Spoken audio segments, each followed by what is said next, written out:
The discovery.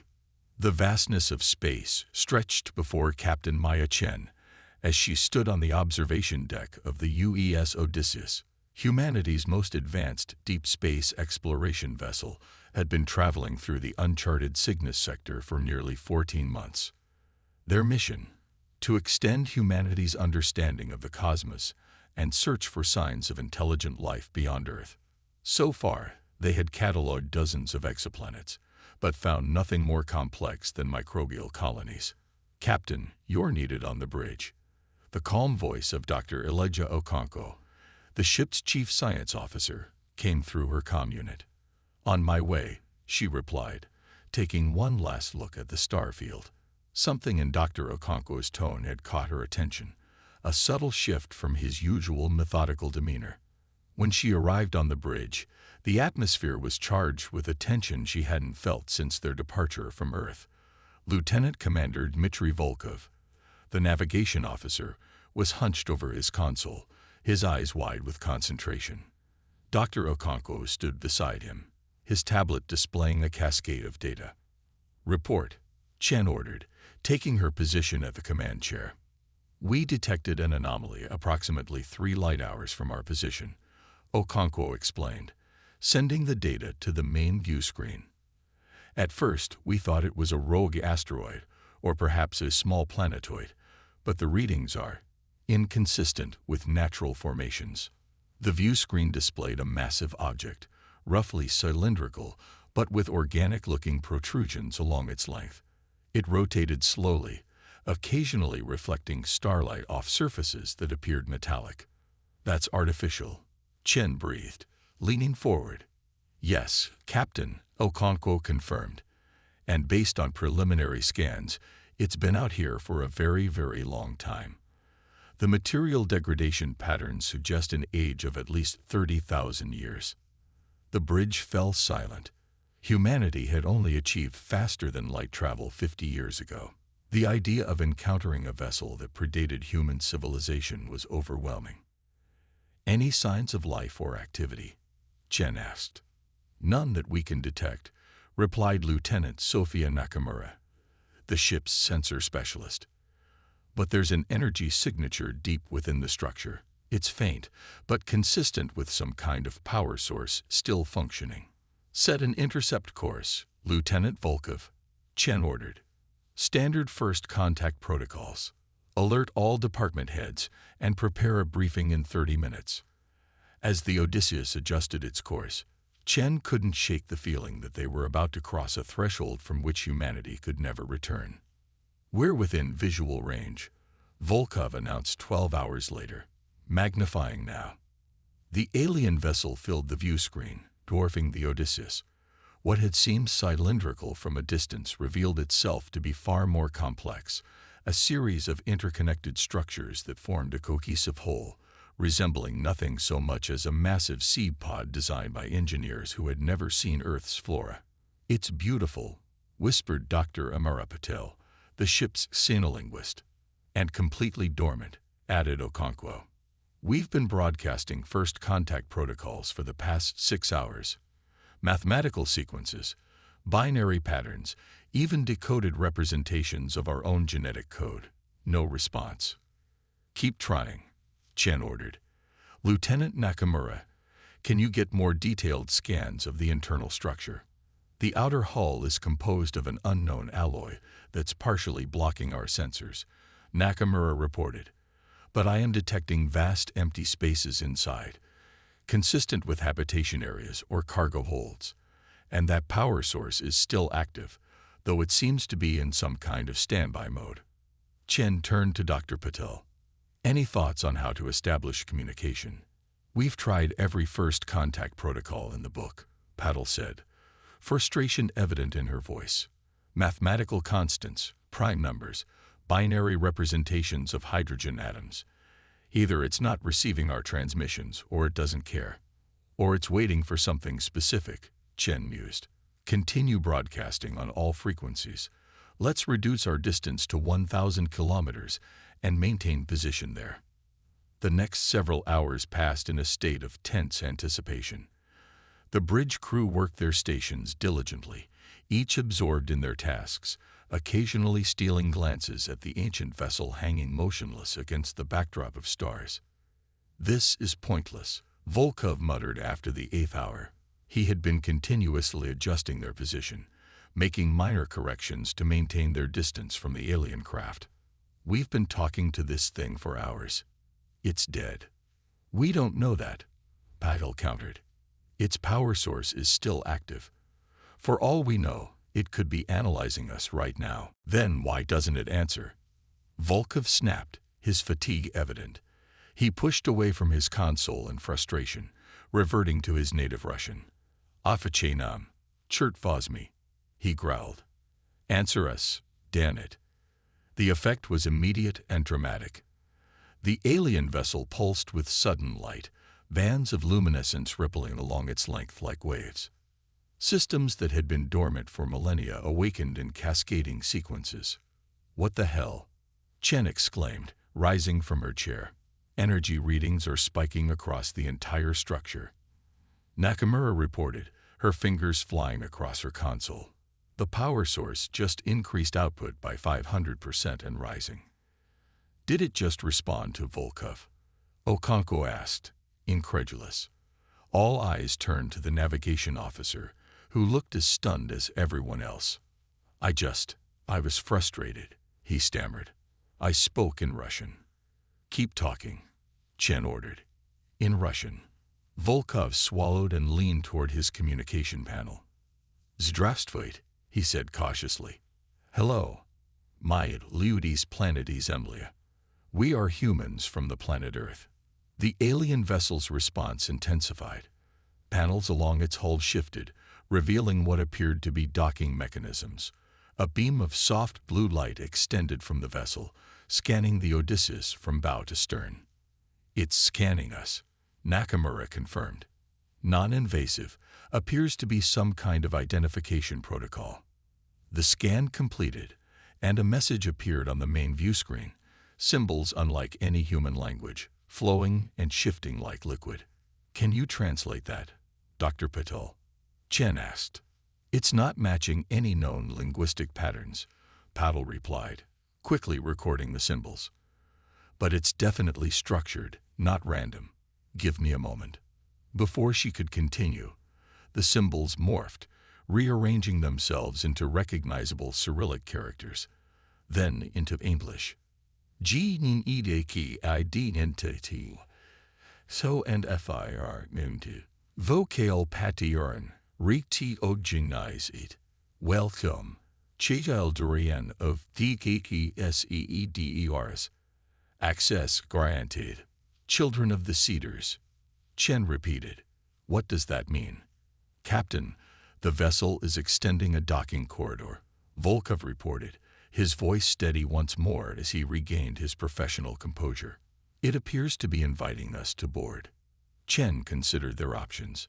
Standard protocol suggested caution, sending probes, establishing clear communication protocols before physical contact. But something told her this opportunity wouldn't wait. "Prepare an away team," she decided.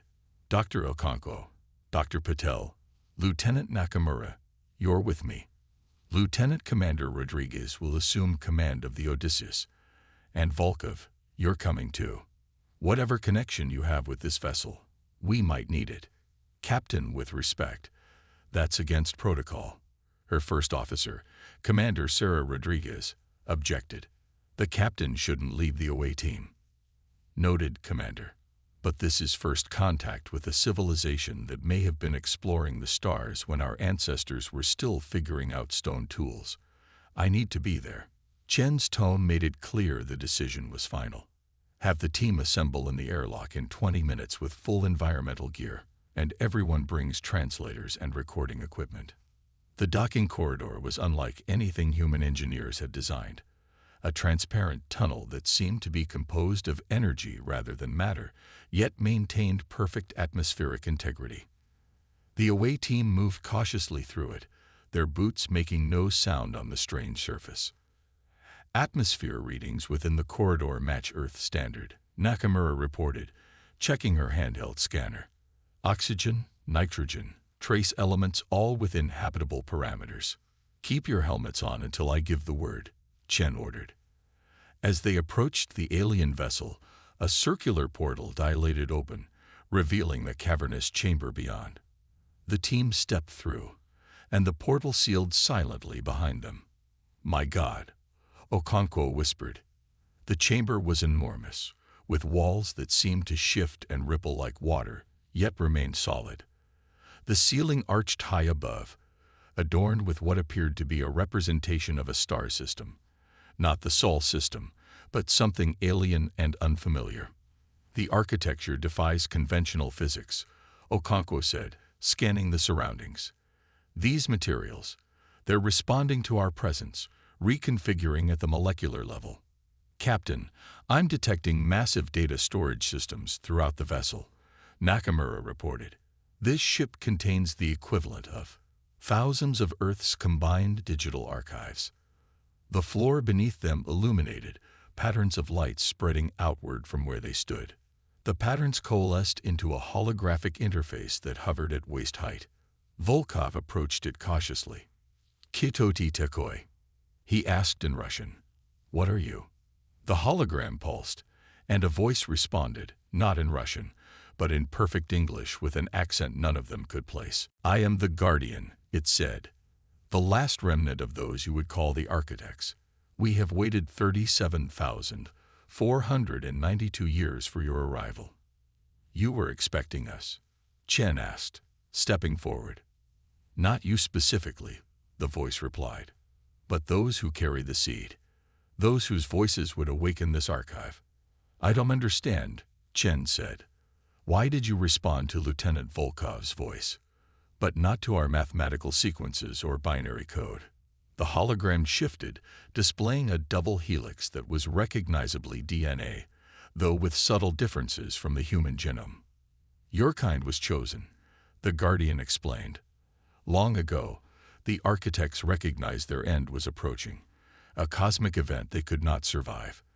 They scattered their knowledge across the galaxy in vessels like this one, protected by recognition protocols that would activate only for those they had prepared." "Prepared how?" Okonkwo asked. "The architects visited your world when your species was young," the Guardian said. "They found potential in your ancestors, intelligence that could be guided. They modified specific genetic sequences and embedded recognition patterns in your developing linguistic centers." "You're saying they altered human DNA?" Okonkwo asked, his scientific mind racing with implications.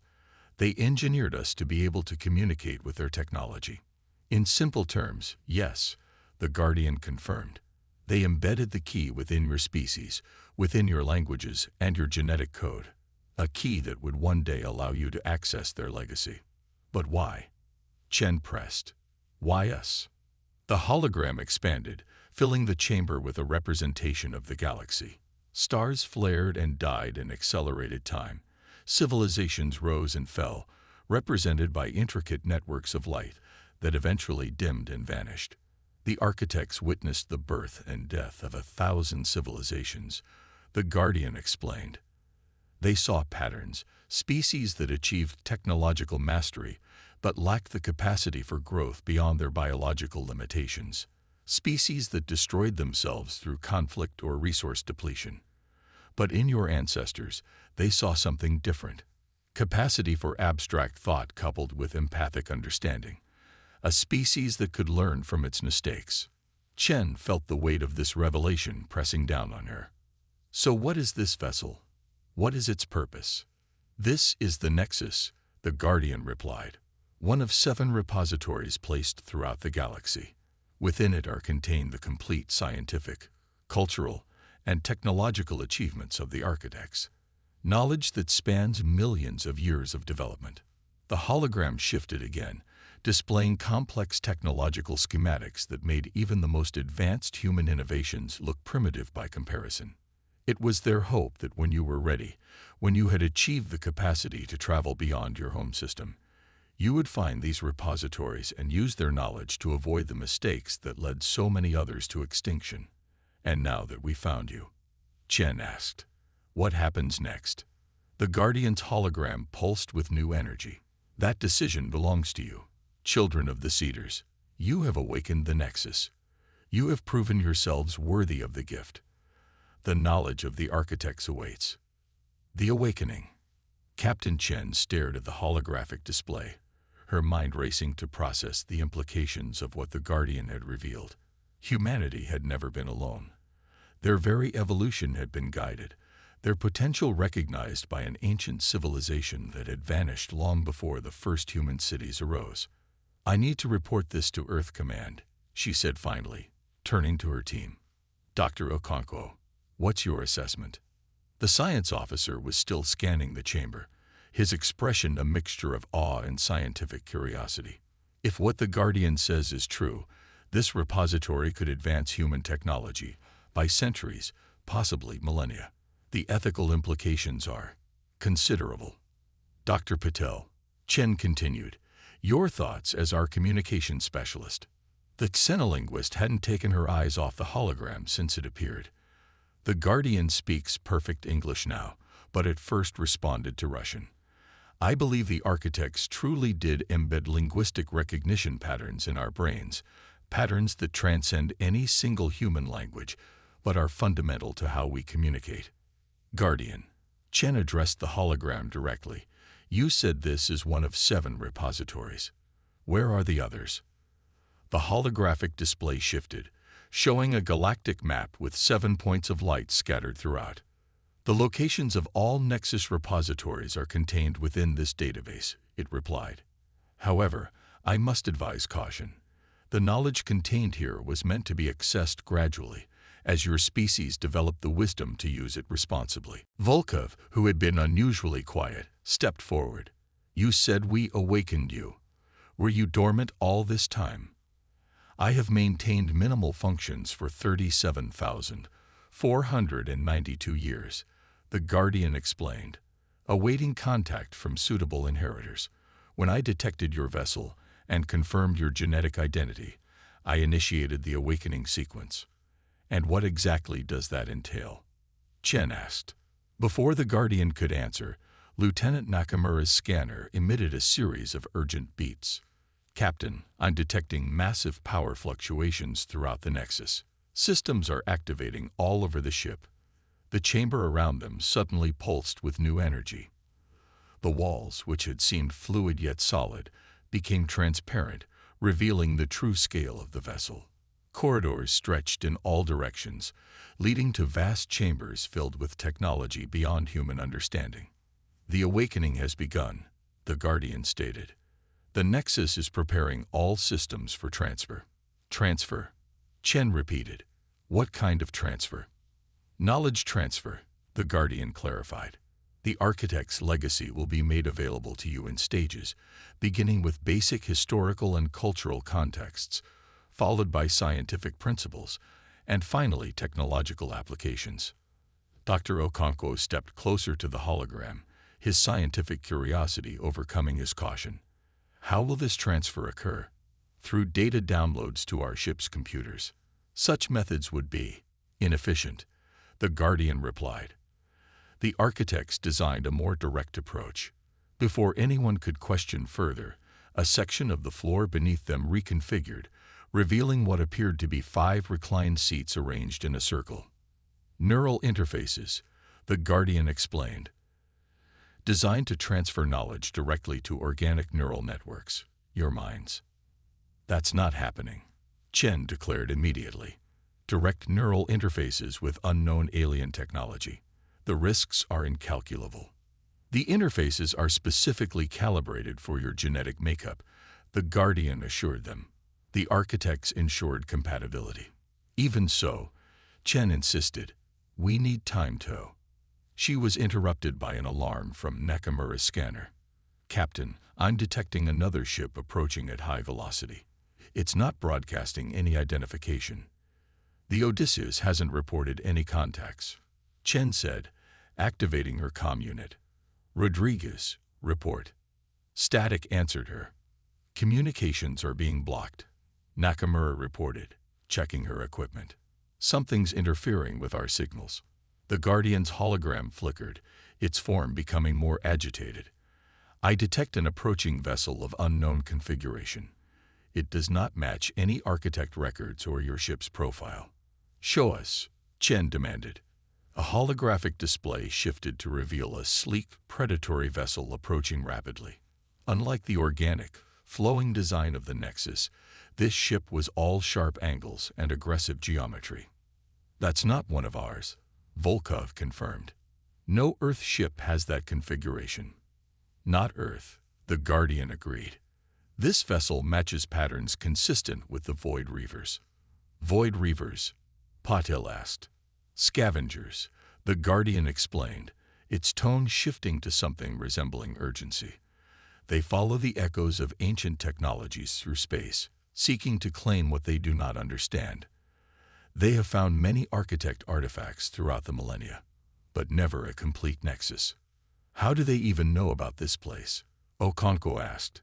We only just discovered it ourselves. The awakening sequence generates a distinctive energy signature, the Guardian replied. It can be detected by those who know what to look for. The Reavers have been searching for repositories like this one for thousands of years. We need to contact the Odysseus, Chen decided. Can you help us break through the interference? I can attempt to modify your communication equipment, the Guardian offered. But the Reavers employ sophisticated jamming technology. It will take time. Time we may not have, Nakamura warned, checking her scanner again. Based on their approach vector and speed, they'll intercept us in less than 20 minutes. Chen's military training took over. What defensive capabilities does the Nexus have? This repository was designed for preservation, not confrontation, the Guardian admitted. Basic shields exist to protect against cosmic radiation and minor impacts, but no offensive systems were installed. Then we need to hide, Volkov suggested. Can you power down the Nexus? Make it appear dormant again. Once the awakening sequence has begun, it cannot be easily reversed, the Guardian explained. The energy signatures are already detectable. Chen paced the chamber, considering their options.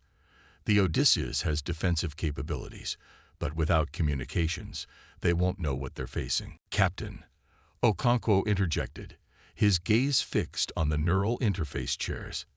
I think we need to reconsider the knowledge transfer. That's too dangerous, Chen objected. More dangerous than being boarded by alien scavengers, Okonkwo countered. If this repository contains the complete technological knowledge of the architects, it might include information on defensive systems, communications technology, or other tools we could use. Chen hesitated, weighing the risks. Guardian, what exactly would this transfer entail? Would it be permanent? Would it change us?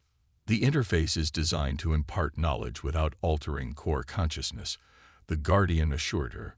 The process is similar to learning, but accelerated. You would retain your identities and autonomy. And we get to choose what knowledge we receive. Chen pressed. The initial transfer would focus on basic operation of Nexus systems, the Guardian explained. Further specialized knowledge would require subsequent sessions. Chen looked at her team. This is strictly voluntary. I won't order anyone to connect to an alien neural interface. To her surprise, Volkov stepped forward first. I'll do it, he said simply. Whatever connection I have with this technology, it might help. I'll join him, Okonkwo added. The scientific knowledge alone. Me too, Patil said. If the architects embedded linguistic patterns in our brains, I need to understand how and why. Nakamura nodded her agreement. Someone needs to figure out how to contact the Odysseus. Chen looked at the 5 chairs, then back at her team. 4 volunteers, 1 chair remaining. Looks like I'm in too, she decided. Guardian, how long will this process take? For basic operational knowledge, approximately 12 of your minutes, the Guardian replied. The Reavers will be here in 15, Nakamura reminded them. Then we have no time to waste, Chen said. Let's do this. The neural interface was unlike anything Chen had experienced. As the organic-looking headpiece settled over her temples, She expected pain, or at least discomfort. Instead, there was a sensation of warmth, followed by a gentle pressure at the edges of her consciousness. Then the information began to flow. It wasn't like reading or being told facts. It was as if memories were being awakened, knowledge that had somehow always been there but hidden beneath the surface of conscious thought. She saw the architects not as abstract entities, but as beings of profound intelligence and compassion, a species that had achieved technological marvels while maintaining a deep connection to the universe around them. She learned of their history, how they had evolved on a world long since consumed by its expanding sun, how they had spread throughout their star system and beyond, establishing a civilization that spanned thousands of worlds. She saw their encounters with dozens of young species, some of which they guided, others they merely observed. And she saw Earth, ancient Earth, with its primordial forests and early hominids. She felt the architect's fascination with these clever, adaptable creatures who used tools and communicated through increasingly complex vocalizations. She experienced their decision to subtly guide human development, not controlling, but nurturing potential they recognized as kindred to their own. Alongside these historical impressions came more practical knowledge, understanding of the Nexus's basic systems, how to navigate its corridors, how to access specific databases. Most importantly, she learned how to activate the repository's defensive shields and communication systems. When the interface retracted 12 minutes later, Chen felt changed, not in her identity or personality, but in her understanding of humanity's place in the cosmos. "Is everyone all right?" she asked, looking around at her team as they recovered from their own experiences. They nodded, each wearing expressions of wonder and adjustment as they integrated the new knowledge. "The Reavers will be here in 3 minutes," Nakamura reported, already moving toward what she now recognized as a sensor console. "Volkov, get to the navigation systems," Chen ordered. "See if you can move the Nexus. Okonkwo, work with the Guardian to reinforce the shields. Patel, we need to contact the Odysseus." They moved with newfound confidence, understanding the Nexus's systems as if they had trained on them for years. Patel accessed the communication array, her fingers dancing across controls that would have been incomprehensible minutes earlier. "The Reavers are using a multi-phase jamming field," she reported, "but the Nexus can generate a counter-frequency, establishing connection with the Odysseus now." "Rodriguez, do you copy?" Chen called over the newly established channel. "Captain." Rodriguez's voice came through, filled with relief. "We've been trying to reach you. There's an unidentified vessel approaching your position at attack speed." "We see it," Chen confirmed. "Commander, I need you to bring the Odysseus alongside the Nexus and prepare defensive systems. We're dealing with alien scavengers called Void Reavers." "Understood." Rodriguez responded professionally, despite the obvious questions she must have had. "Moving to your position now." "Captain," Okonkwo called from his station, "I've reinforced the shields, but they were designed to withstand natural phenomena, not weapons fire. They won't hold for long under sustained attack." "Volkov, status on moving the Nexus?" Chen asked. "The propulsion system is functional, but it requires substantial power," Volkov reported. "We could make a short FTL jump, but it would drain the repository's reserves. We might lose access to significant portions of the database." "That's a last resort then," Chen decided. "Guardian, what can you tell us about these Reavers? How do they typically attack?" The Guardian's hologram appeared beside her. "The Void Reavers employ boarding tactics. They will attempt to attach to the Nexus and force entry. Their goal will be to seize control of the central database cores. Then we need to keep them from boarding," Chen said. "Nakamura, what weapons does the Odysseus have that might be effective?" "Standard pulse cannons and point defense systems," Nakamura replied. "But from what I'm seeing of the Reaver ship's composition, they're heavily armored." "Captain," Okonkwo interrupted, his expression brightening with sudden inspiration. "The neural interface showed me something. The Nexus has an emergency defense protocol. It can generate an energy pulse that disrupts synthetic systems without harming organic life. It was designed as a last resort if the repository was compromised. Would it affect the Odysseus? Chen asked. If we calibrate it correctly, no, Okonkwo explained. We can tune it to target the specific energy signatures of the Reaver technology. Do it, Chen ordered. Paddle, explain the situation to Rodriguez. Have the Odysseus pull back to a safe distance until we give the all-clear. As her team worked, Chen approached the Guardian's hologram. There's something I don't understand, she said quietly. Why did the architects choose us? Of all the species they encountered, why guide human development? The Guardian's form shifted slightly, becoming more focused. The architects recognized a rare combination of traits in your ancestors: intelligence coupled with empathy, curiosity balanced with caution, individuality that nonetheless formed cohesive social structures. They saw in you the potential to avoid the pitfalls that had claimed so many other promising species.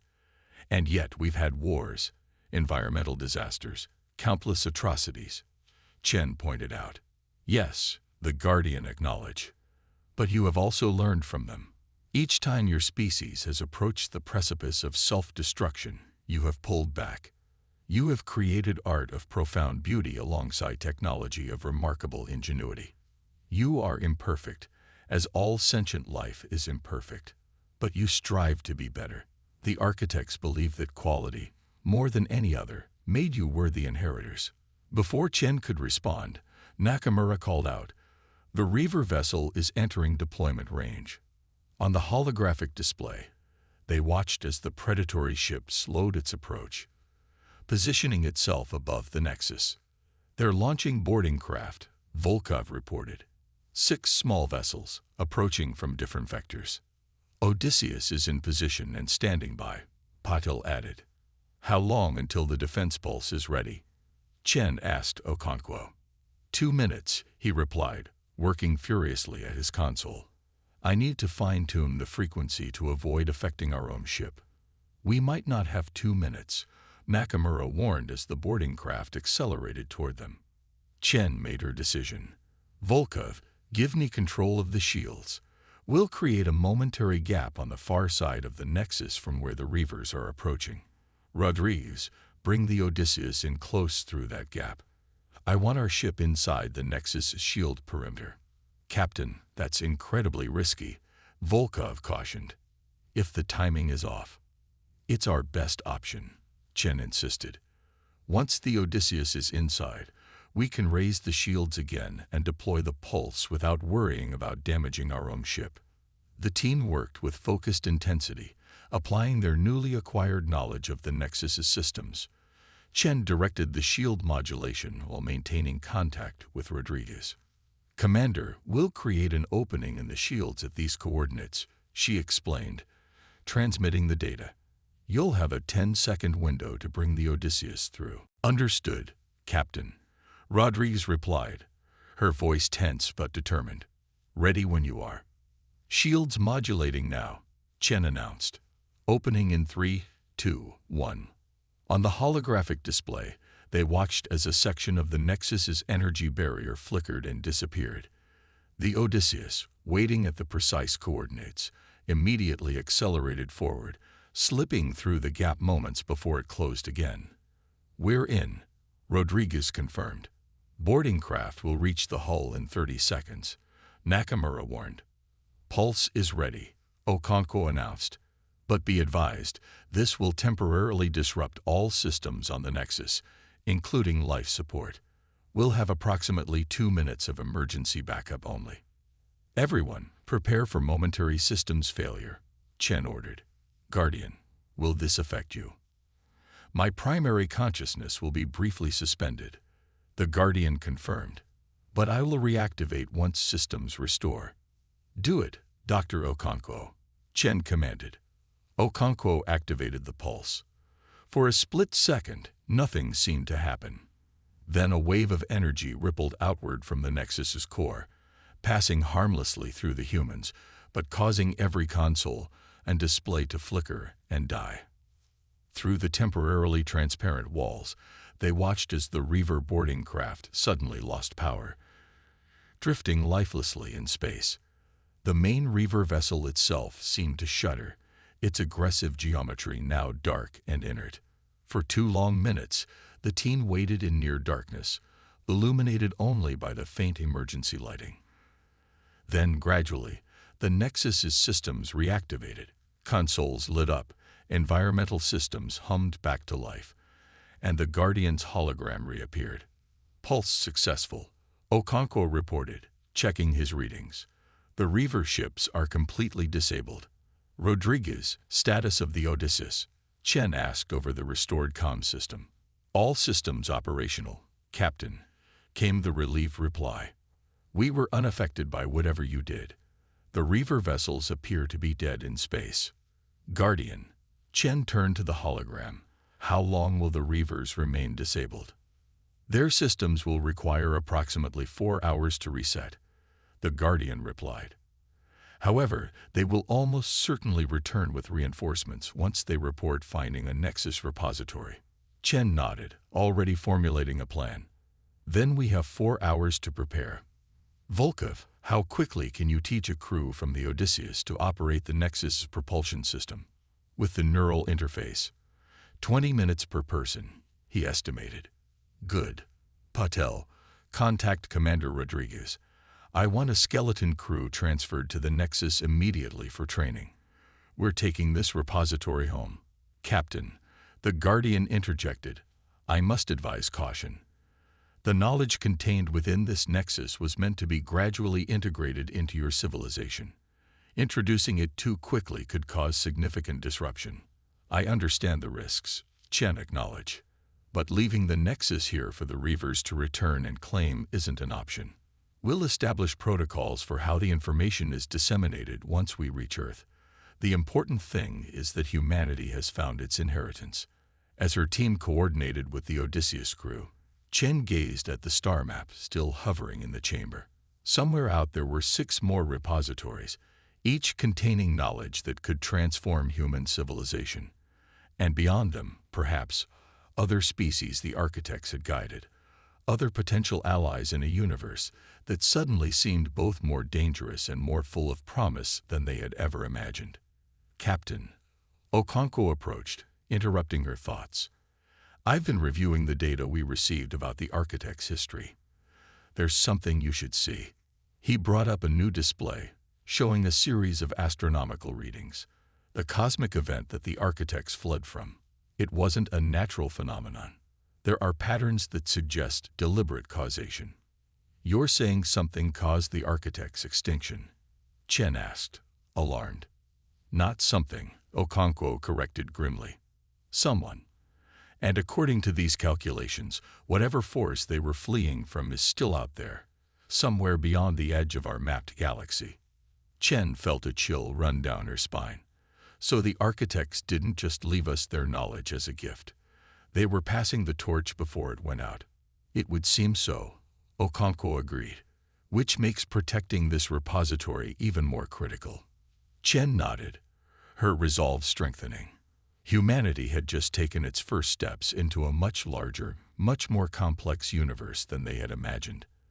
They would need every advantage the architects had left them if they were to face what lay beyond the stars. Prepare the Nexus for transport, she ordered, her voice firm with newfound purpose, and set course for Earth. It's time humanity learned about its true heritage and the responsibility that comes with it. As the Odysseus and the ancient vessel began their journey home, Captain Chen couldn't help but wonder what other secrets awaited them among the stars, and whether humanity would prove worthy of the trust the architects had placed in them millennia ago. The Guardian's hologram watched them work, its expression unreadable but somehow hopeful. The circle closes, it murmured, and begins anew.